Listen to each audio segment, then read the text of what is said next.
একজন বৃদ্ধ ব্যক্তি, পুরুষ কিংবা মহিলা, রমজানে রোজা রাখতে পারে না, রোজাগুলো কাজা হয়ে গেছে, অথবা হায়েজ নেপাজগ্রস্ত মা বোন রমজানে রোজাগুলো রাখতে পারা নাই, সে ভাবছে রমজান শেষ হলে আমি রোজাগুলো আদায় করে দিব, যে কটা রোজা ছুটে গেছে।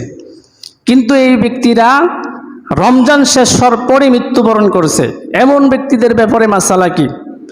এমন ব্যক্তিদের ব্যাপারে মাসালা হচ্ছে, ওই ব্যক্তিদের পক্ষ থেকে তাদের পরিবার পরিজন যারা আছে, সে ব্যক্তি যদি ওসিয়ত করে যায় যে আমার পক্ষ থেকে যে কাজা রোজাগুলো হয়ে গেছে, রমজানে 30টা রোজা রাখতে পারে নাই 2-3 বছর ধরে, তোমরা সেগুলোর পরিবর্তে ফিদিয়া দান করে দিবা, সেগুলোর কাফফারা আদায় করে দিবা। যদি ওসিয়ত করে যায়, পরিশোধে যে সম্পত্তি আছে সে সম্পত্তির 1/3 দ্বারা তার রোজার বা নামাজের এই কাফফারা আদায় করে দিবে।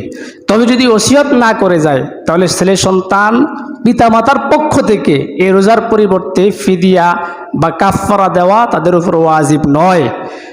তবে স্বেচ্ছায় যদি কোনো ছেলে সন্তান, যেমন আমার পিতা এতগুলো রোজা রেখে গেছে, কাজা করে গেছে, আমি তার পরিবর্তে ফিদিয়া দান করব, এটা দিলে তার জন্য মঙ্গলজনক হবে, কিন্তু তার জন্য ওয়াজিব না, ওসিয়ত না করে গেলে। এটা হলো মাছালা।